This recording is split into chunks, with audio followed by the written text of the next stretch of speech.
తలకిందులు చేస్తూ Congress party India కూటమి ఫలితాల పట్ల యావత్ కాంగ్రెస్ కార్యకర్తలంతా కూడా సంతోషాన్ని వ్యక్తం చేస్తా ఉన్నారు. అందులో కరీంనగర్ లోక్సభకు సంబంధించినటువంటి ప్రతి ఒక్కరం కూడా ఇండియా కూటమి నాయకత్వానికి, ముఖ్యంగా మా నాయకుడు రాహుల్ గాంధీ గారికి, ఏఐసిసి అధ్యక్షులు మల్లికార్జున ఖార్గే గారికి, సోనియా గాంధీ గారికి, ప్రియాంక గాంధీ గారికి, మిగతా ఇండియా కూటమి యొక్క నాయకులందరికీ కూడా హృదయపూర్వకంగా మా యొక్క అభినందనలు ఈ సందర్భంగా తెలియజేస్తా ఉన్నాం. అనేకమైన ఎగ్జిట్ పోల్స్ ఇంత ముందు చెప్పినట్టుగా 30-40 ఛానల్గా దేశవ్యాప్తంగా ఉన్న ఛానళ్ళన్నీ ఇండియా కూటమికి సీట్లే రావన్నట్టుగా చూపెట్టిన పరిస్థితులలో ఈరోజు అందరి అంచనాలను తలకిందులు చేస్తూ భారతీయ జనతా పార్టీ ముఖ్యమంత్రులను అరెస్ట్ చేసిన, ఈడీ ఎన్ఫోర్స్మెంట్లను ఉపయోగించుకుని మొత్తం ప్రతిపక్షాలను గొంతు నొక్కే ప్రయత్నం చేసిన, ప్రజాస్వామ్యం బతకాలని ఈరోజు ఇండియా కూటమి యొక్క సభ్యులను ఇంత పెద్ద ఎత్తున గెలిపించినటువంటి భారత ప్రజలందరూ కూడా ప్రజాస్వామ్యం పట్ల, రాజ్యాంగం పట్ల ఉన్నటువంటి ప్రేమ చాలా స్పష్టమైతా ఉంది. తెలంగాణ రాష్ట్రంలో కూడా ఒక జరిగిన ఉప ఎన్నిక శాసనసభలో సికింద్రాబాద్ కంటోన్మెంట్ శాసనసభ్యుడిగా శ్రీ గణేష్ గారు దాదాపు 10,000 చిలుకు మెజార్టీ, 7,000-8,000 మెజార్టీతో గెలిచిన సందర్భంగా ఇది ప్రస్తుతం 5 నెలల కాంగ్రెస్ పార్టీ రేవంత్ రెడ్డి గారి నాయకత్వంలో ఉన్నటువంటి ప్రభుత్వానికి ఒక ప్రశంసగా మేము ఈ సందర్భంగా భావిస్తా ఉన్నాం. గణేష్ గారి గెలుపు పట్ల హృదయపూర్వకంగా అభినందనలు తెలియజేస్తా ఉన్నాం. కరీంనగర్ లోక్సభకు వచ్చేటప్పటికీ సరే, కారణాలు ఏమైనా అంతర్గతంగా అభ్యర్థి రాజేందర్, గౌరవ శాసనసభ్యులు, మాజీ శాసనసభ్యులు, పార్టీ ఇన్ఛార్జీలు, పార్టీ మండల, గ్రామ, బూత్ స్థాయి నాయకత్వం అంతా కూడా ఐక్యంగా కాంగ్రెస్ పార్టీ అభ్యర్థి గెలుపు కొరకు కృషి చేయడం జరిగింది. 3 దఫాలుగా ముఖ్యమంత్రి గారు కూడా ఇక్కడికి పర్యటనకు, హుజురాబాద్ కు ఒకసారి, సిరిసిల్లకు కొద్దిగా ఆలస్యమైంది. ఆ రోజు కూడా మా రాహుల్ గాంధీ గారు నామినేషన్ రాయబరిలో ఉన్న కారణంగా కరీంనగర్ లో మీరు చూసిన ప్రత్యక్షంగా అన్ని ఏర్పాట్లు జరిగిన తర్వాత వర్షం వల్ల ఆ సమావేశం జరగకపోయినా రాహుల్ గాంధీ గారి కార్యక్రమం ఉండి అక్కడ వేరే ఇతర కార్యక్రమాల వారు రాకపోయినా ఎవరైతే ఓట్లు వేయించడానికి క్షేత్ర స్థాయిలో ఉండేటువంటి కార్యకర్తల కృషితోటి ఇవాళ రాజేందర్ రావు గారు 3,54,000 ఓట్లు కాంగ్రెస్ పార్టీ కార్యకర్తల కృషి మీదకి వచ్చిన వాటి సందర్భంగా నిన్నటి దాకా ప్రణాళికా సంఘం వైస్ చైర్మన్, ముఖ్యమంత్రి కుటుంబ సభ్యుడు, గతంలో పార్లమెంట్ సభ్యుడిగా ఉన్నటువంటి ఆయన మాకంటే 1,00,000 ఓట్లకు కిందికి దిగి 3వ స్థానంలో ఉన్నాడు. ఇలా భారతీయ జనతా పార్టీ గెలిచిన అభ్యర్థి నాకు 55 ఓట్లు వస్తాయి కావచ్చు, ప్రజాస్వామ్యం ఉందా, ఎన్నికల కమిషన్ ఏం చేస్తుందని ఆయన కూడా ఆయన ఊహకు అందకుండా నరేంద్ర మోడీ గారి దక్షిణ భారతదేశంలో తమిళనాడులో పనిచేయలే, ఇంకొకడ పనిచేసిన కాడ ఇలా ఇటువంటి మెజార్టీ వచ్చింది ఆయనకు. ఇప్పటికైనా ప్రజల ఆకాంక్షలకు అనుగుణంగా గెలిచిన మీరు ప్రజా సమస్యల్లో పాల్గొని మతపరమైనటువంటి అంశాలకు, విద్వేషాలకు కరీంనగర్ కేంద్రం చేయకుండా అభివృద్ధి పట్ల రావాలని విద్వేషపూరితమైన మాటలను బంద్ చేసి ఒక సంస్కారంతో మాట్లాడే విధంగా ఉండాలని సందర్భంగా సదరు గెలిచిన ఎంపీకి మా అందరి తరఫున, పార్టీ తరఫున శుభాకాంక్షలు తెలియజేస్తా ఉన్నాం. కానీ ఉత్తర తెలంగాణలో ఆనాడు జిల్లా, ఉమ్మడి జిల్లాలో 8 మంది శాసనసభ్యులు గెలిచినాం. కరీంనగర్ లోక్సభ నుంచి 4 శాసనసభ్యులు గెలిచినాం. రాబోయే కాలంలో తప్పకుండా ఈ యొక్క లోక్సభ స్థానాన్ని కాంగ్రెస్ కార్యకర్తల కష్టంతో కాంగ్రెస్ ఖర్చుకోటగా చేసుకుంటాం. ఈ కాంగ్రెస్ ప్రభుత్వంలో మాట్లాడేస్తాం. దయచేసి కాంగ్రెస్ కార్యకర్తలు అధైర్యపడుతూ, ఇది నైతికంగా మన గెలుపు, మనం ఎక్కడున్నాం, కాంగ్రెస్ లేదు అని చెప్పినటువంటి 3 టీఆర్ఎస్ శాసనసభ్యుల దగ్గర 2 మాజీ మంత్రులు, అందులో వాళ్ళ దగ్గర కూడా మెజార్టీ రానటువంటి పరిస్థితులలో ఇవాళ టీఆర్ఎస్ పార్టీ ఏ ముఖం పెట్టుకుంటుందని అడుగుతా ఉన్నాం. ఇవాళ తప్పకుండా ఈ ప్రాంతంలో ప్రతి కాంగ్రెస్ కష్టంతో 3,50,4 ఓట్లు సాధించినటువంటి కాంగ్రెస్ పార్టీ అభ్యర్థి శాసనసభ్యులతో పాటుగా గ్రామ కోతు దాకా ఉండబడేటువంటి ప్రతి కార్యకర్త కరీంనగర్ లోక్సభ నియోజకవర్గం భవిష్యత్తులో మొత్తంగా మండలాలు కావచ్చు, మున్సిపాలిటీలు కావచ్చు, స్థానికంగా వార్డు మెంబర్లు సింగిల్ ఉండలు కూడా గెలిచే విధంగా కార్యాచరణ తీసుకొని ఇదే ఐక్యంగా సమిష్టిగా పనిచేస్తామనే మాట కూడా సందర్భంగా కార్యకర్తలకు ప్రజలకు విజ్ఞప్తి చేస్తున్నాం. మేము ఓడిపోయినంత మాత్రాన కరీంనగర్ లోక్సభ ప్రజలకు దూరంగా ఉన్నాం. తప్పకుండా కరీంనగర్ లోక్సభ ప్రజలకు సంబంధించి రాష్ట్ర ప్రభుత్వం తరఫున మా పార్లమెంటు సభ్యుడు లేడు అనేటువంటి లోపం రాకుండా రాష్ట్ర ప్రభుత్వం నుంచి అనేక రకమైనటువంటి ప్రజలకు అభివృద్ధి కార్యక్రమాలు అందజేస్తామనే మాట కూడా సందర్భంగా మనం చేస్తా ఉన్నాం. నేను అడుగుతా ఉన్నా, గెలిచిన పార్లమెంట్ సభ్యుడు గత 5 సంవత్సరాలు ఏం చేసిందని చెప్పలే, ఎజెండా భవిష్యత్తులో ఏముందో చెప్పలే, అక్షింతలు రాముని ఫోటో మాత్రమే, మత విద్వేషమైన ప్రసంగాలు తప్ప ఏమీ సాగలే. మా అభ్యర్థి ఫ్యూచర్ ఎజెండా ఇచ్చిండు. మేము ఓడిపోయినాం, మీరు గెలిచిండ్రు. కరీంనగర్ లోక్సభకు ఏం చేస్తావో చెప్పాలని డిమాండ్ చేస్తారా ఈరోజు గెలిచినటువంటి ఈ దినాన. ఊరికేనే మాటలతోటో మతపరమైన అంశాలతోటో జీవితం కొనసాగుతుందని ప్రతి ఎన్నికల ముందు శాసనసభకు పోటీ చేసి ఓడిపోయి అయ్యో సానుభూతి తెప్పించుకొని గెలుస్తాననుకునేటువంటిది గతం భవిష్యత్తుకు కళగా ఊహించుకో తప్ప ఇక అది నిజం కాదు అనే మాట కూడా సందర్భంగా మనం చెప్తా ఉన్నాం. అందుకే మా గౌరవ ముఖ్యమంత్రి రేవంత్ రెడ్డి గారి నాయకత్వంలో ఈ జిల్లాలో ఉన్నటువంటి 4 శాసనసభ్యులను కావచ్చు, గ్రామ స్థాయి దాకా ప్రతి కార్యకర్త యొక్క మనోభావాన్ని దృష్టి పెట్టుకొని కార్యకర్తలకు ఎక్కడ ఇబ్బంది లేకుండా ప్రజా పాలన కింద కొనసాగుతున్నటువంటి యొక్క కార్యక్రమం ఇప్పటికే మా పార్టీ అనేక 500 సిలిండర్ కావచ్చు, 200 యూనిట్లు కావచ్చు, ఉచిత బస్సు కావచ్చు, ఎన్నికల కోడైపోయిన కార్యకర్తలతో సిద్ధంగా ఉండాలని కోరుతా ఉన్నాం.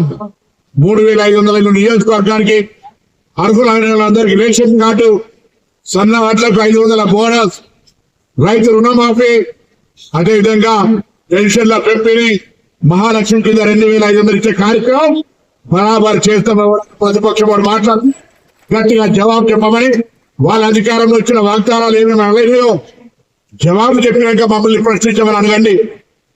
వాళ్ళ అధికారంలో ఇచ్చినటువంటి హామీలు ఎంత మాత్రం అమలు చేసి అలా 5 నెలల ఈ ప్రభుత్వాన్ని అడుగుతా ఉన్నారు. పిల్లి శాపనార్థాలు పెడుతున్నారో చెప్పాలని డిమాండ్ చేస్తున్నాం. ఏది ఏమైనా ఒక శాసనసభ ఉప ఎన్నిక గెలవడం, ఈ రాష్ట్రంలో దాదాపు 8 పార్లమెంటు సభ్యులు కాంగ్రెస్ పార్టీ వాళ్ళు గెలవడం, మిగతా దగ్గర కూడా గట్టి పోటీనిచ్చి వీలైనంత వరకు కాంగ్రెస్ పార్టీకి సంబంధించిన ప్రభావం చూపెట్టినటువంటి పరిస్థితుల్లో ప్రజలు రాష్ట్ర ప్రభుత్వ పరిపాలనకు సంబంధించి సానుకూలమైనటువంటి స్పందన ఉంది అనే మాట కూడా ఈ సందర్భంగా పత్రికల ద్వారా అందరికీ కూడా తెలియజేసేటువంటి ప్రయత్నం చేస్తాను. తప్పకుండా గట్టిగా ఓడించవలసినట్టుగా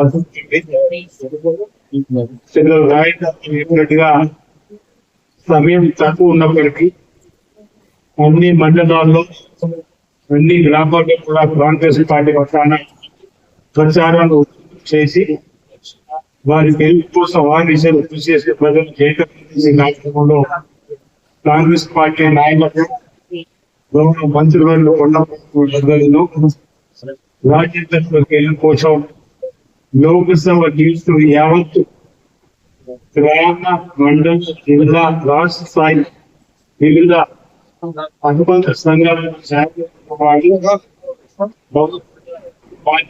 ప్రజలందరూ కూడా తీవ్రంగా శ్రమించారు. కానీ భారతీయ జనతా పార్టీ లాగా బాగుంది రెచ్చగొట్టడం కాంగ్రెస్ పార్టీని రాలేదు.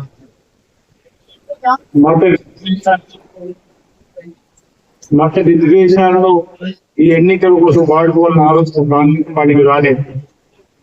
కాంగ్రెస్ పార్టీ ముఖ్యమంత్రి రేవంత్ రెడ్డి గారి నాయకత్వంలో వచ్చినటువంటి ప్రభుత్వం ద్వారా కార్యక్రమాన్ని చెప్తూ రాబోయే దేశంలో రాహుల్ గాంధీ గారు ఇండియా కూటమి అధికారంలో చెప్తూ ప్రజలను వెళ్ళినటువంటి సందర్భం వాళ్ళు అన్నదమ్ముల మధ్యలో కూడా విద్వేషాలు సృష్టించి డబ్బులను కూడా బాండ్ల రూపంలో తీసుకున్నటువంటి డబ్బును విచ్చలవిడిగా పంపిణీ చేసి ఆ ఎన్నికల్లో గెలవలేనటువంటి ఆలోచన రావడం జరిగిన మాట ఈ సందర్భంగా తెలియజేస్తూ మరి మా రాజ్యాంగ సిరిసిల్ల జిల్లా నుంచి రాజేందర్ గారు ఆశించిన స్థాయిలో మీ ఓటు రాబట్టలేకపోయినాం. దానికి కార్యాచరణ ఈ సందర్భంగా రాజేంద్ర గారికి పార్టీ కూడా సందర్భంగా ప్రాంత కాంగ్రెస్ పార్టీ పక్షాలను తెలియజేస్తూ ఈ ప్రజాన్ని శిరసావహిస్తాం. ఎక్కడైతే పొరపాటు జరిగిందో దాన్ని గ్రహించి పొరపాటు సరి చేసుకుని రాబోయే రోజుల్లో ప్రజల మెప్పును పొందే కార్యక్రమం చేస్తామన్నమాట సందర్భంగా చెబుతూ ఇక్కడి తెలుపు నరేంద్ర మోడీ గారు వేసినటువంటి కార్యక్రమం ఉత్తరాంధ్రలో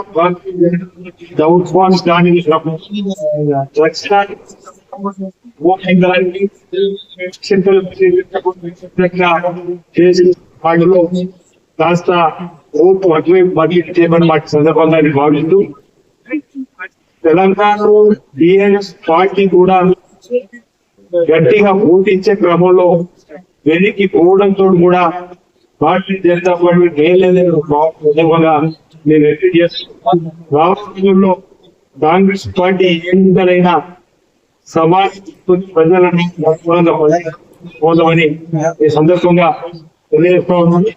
మరోసారి ధైర్యంగా సందర్భంగా చెప్పిన మాటలు కూడా నేను వారికి మరోసారి మా ప్రజల పక్షాన్ని మా సహాయం చేస్తా ఉన్నా.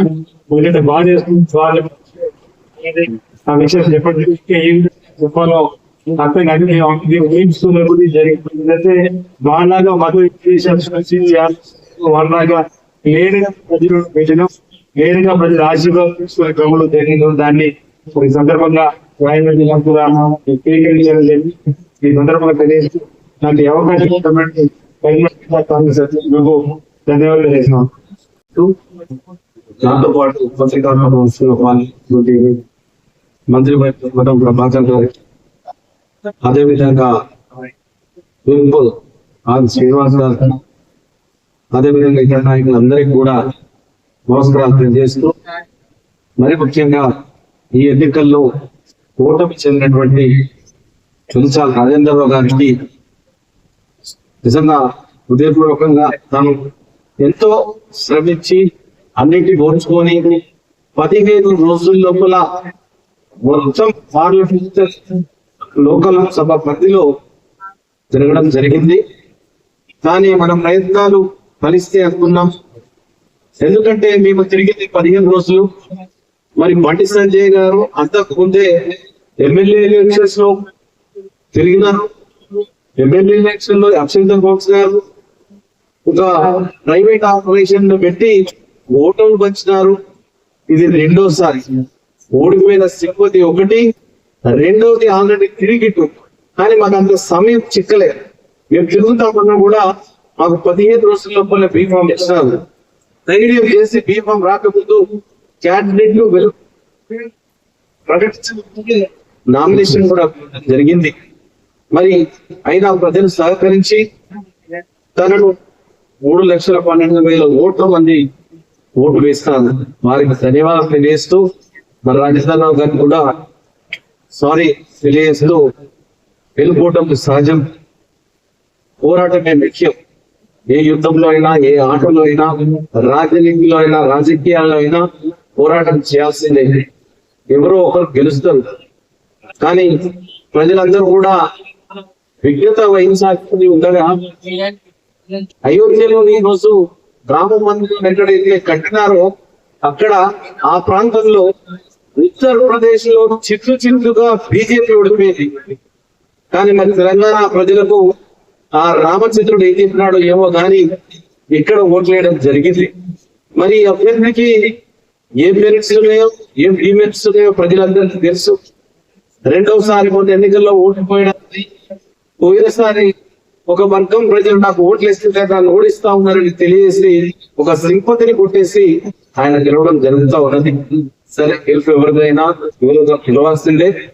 ఈ రోజు మేము గెలిచినందుకు బాధ లేదు.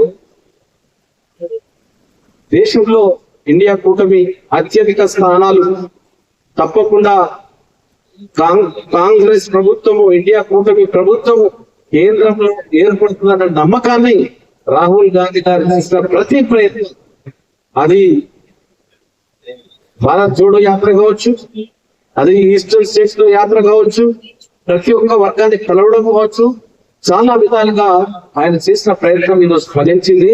తప్పకుండా ఎన్డీఏ వర్గాన్ని ఓడించి అబ్కీ బార్ 400 అన్న నినాదం తప్పు అని ధృవీకరించి ఎవరైతే ఓడి మీడియా ఉన్నదో వాళ్ళందరి అంచనాలు డస్ట్బిన్ లో పడేసి మీ యొక్క సర్వేలు శుద్ధ కథగా శుద్ధ తప్పు అని తెలియజేసి మేమున్నాం, మాకు 296 సీట్లు వస్తాయి అన్న తర్వాత ఇంచుమించుగా దగ్గరలో వచ్చినాం.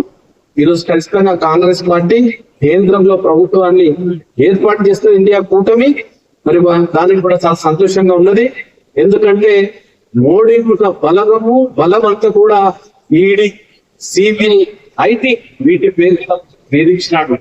మరొకసారి వేధించాలనుకుంటే ఎన్డీఏ ప్రభుత్వాన్ని ప్రజలు ఎవరు కూడా సహించకనే ఈరోజు ప్రజాస్వామ్యం బ్రతకాలి, ఈ నియంత్రణాన్ని పొందబెట్టాలన్న ఉద్దేశంతోని ఈ రోజు ఇండియా కూటమికి ప్రజలు ఓట్లేస్తున్నారు. ఎక్కడైతే మనం రాముడు గడ అనుకుంటామో రామాలయం పూర్తి కాకముందే ఇనాగ్రేట్ చేసి ఓట్లకు వెళ్ళారు కాబట్టి వాళ్ళకి తగిన శాస్త్రం జరిగింది. ఇచ్చిన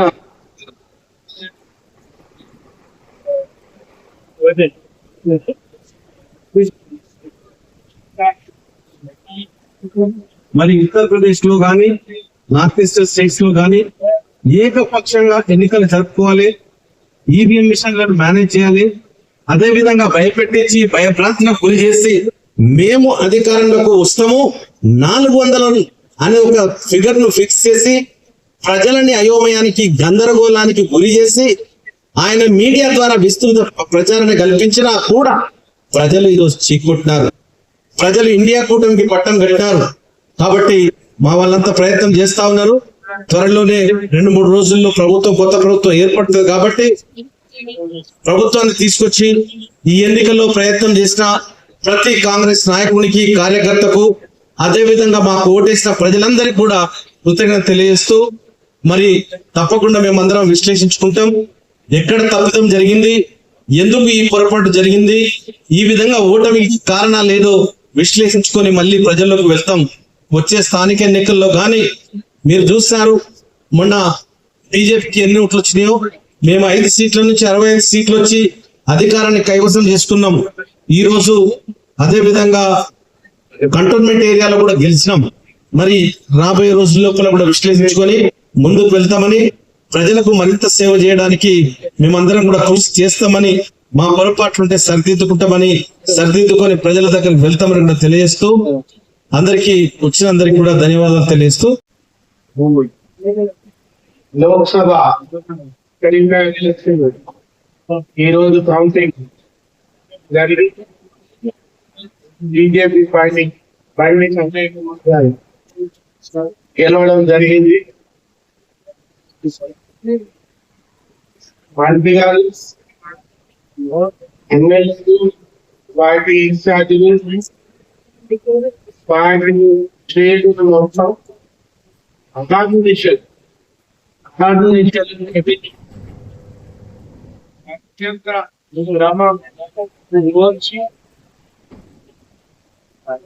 కాంగ్రెస్ పార్టీని గెలుపునిచ్చగా తీసుకుపోయే ప్రయత్నం చేయడం జరిగింది.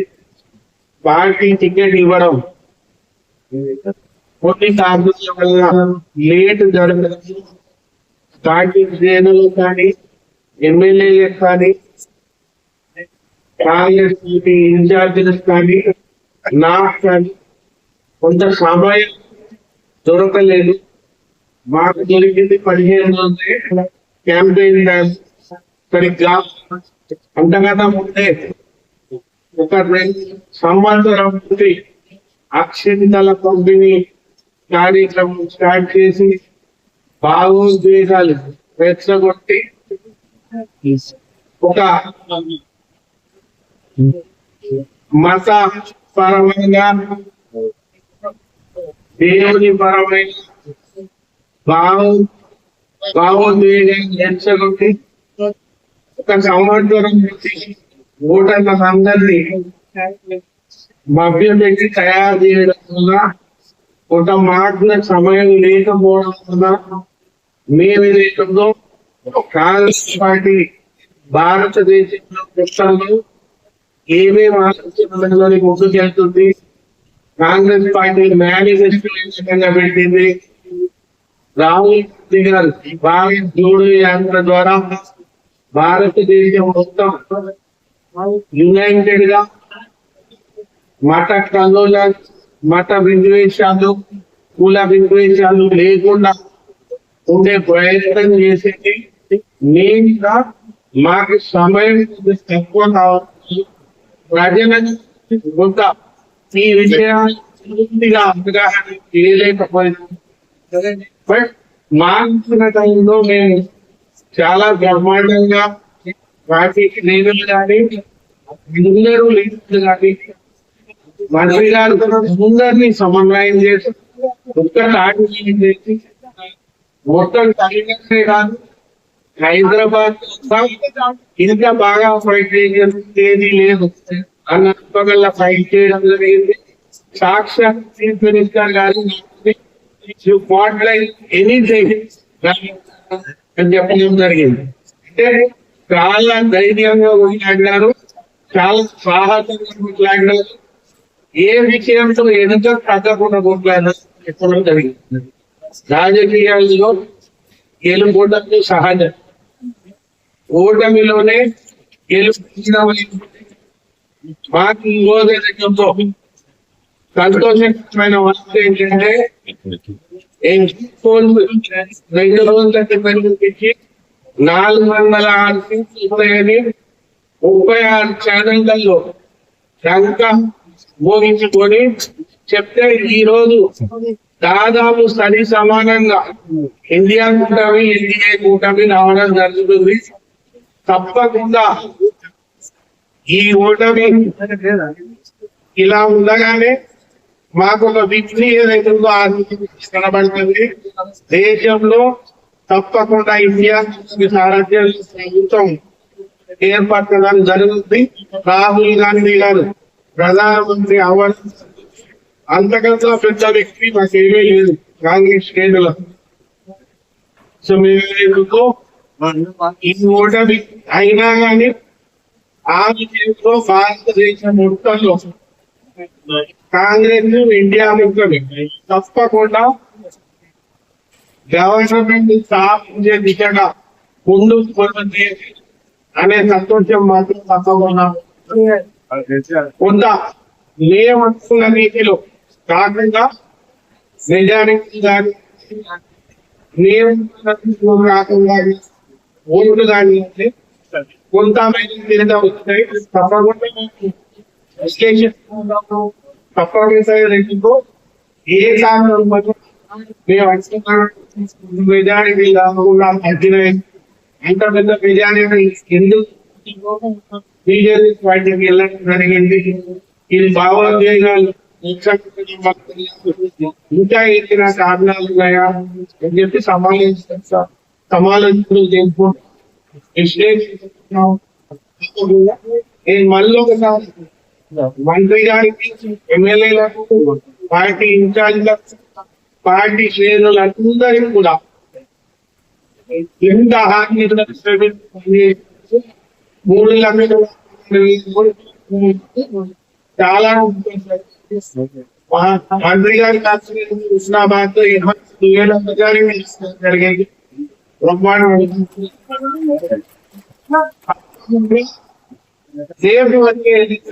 ఏమైనా ఇంకా ఏమైనా ఎలక్షన్ దీంట్లో మాకేమి ఫ్యాక్టర్స్ లోన్ అయ్యే అవసరం లేదు. తప్పకుండా మేము కాంగ్రెస్ పార్టీ ఆలోచనల అనుగుణంగా ధైర్యంగా ముందుకు వెళ్తాం. Once again thank you.